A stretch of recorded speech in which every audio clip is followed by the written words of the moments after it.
दूसरा number topic lines and angle. ठीक है, टॉपिक में नहीं पढ़ाऊंगा, 3 पॉइंट बताऊंगा, 4 पॉइंट। ठीक है, पहला पॉइंट जो है लाइन्स एंड एंगल। ठीक है, ये जो लाइन्स और एंगल्स है, इसमें पहला जो पॉइंट है, पॉइंट किसको कहते हैं? पॉइंट इसको कहते हैं। पहला डेफिनेशन समझ में आया? What is the meaning of point? Point का मीनिंग है ये, एक बिंदु ही क्या होता है? पॉइंट होता है। ठीक है, एक बिंदु क्या होता है? पॉइंट होता है। ठीक है, जब तुम एक देख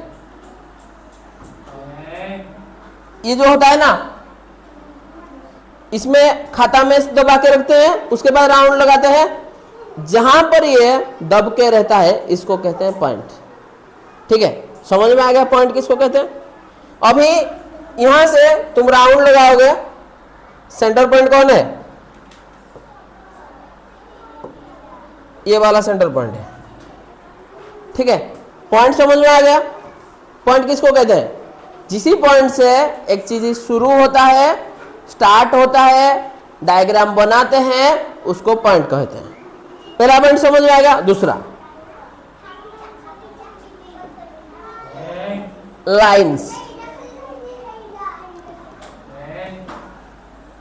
पूरा दोनों तरफ के आरो होगा उसको कहते हैं लाइन। लाइन का कहबा दुई पाखरे आरो होइथिबो ताकू कहबा लाइन। सेकंड चीज समझ में आ गया? ये आगे भी जा पाएगा, ये पीछे भी जा पाएगा, इसको क्या कहते हैं? लाइंस कहते हैं। लाइन सेगमेंट, लाइन सेगमेंट किसको कहते हैं? जैसे एक लाइन होता है, इसी लाइन से यहां पर एक बिंदु और यहां एक बिंदु ए बी लिखेंगे, यहां से यहां तक को लाइन सेगमेंट कहेंगे। क्या कहेंगे? Line segment. गोटे लाइन रो मझिरु खंडे नहीं जीवा ताको हमें कौन कहबा?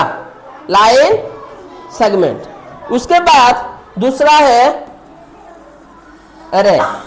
ठीक है, रे का मतलब क्या है? रे का मतलब है एक तरफ से शुरू होगा, आगे ऐसे जाएगा।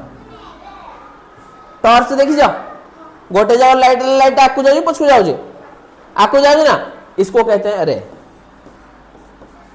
समझ में आ गया? तो मेरे को बताओ, लाइंस किसको कहते हैं? दोनों तरफ जाएगा।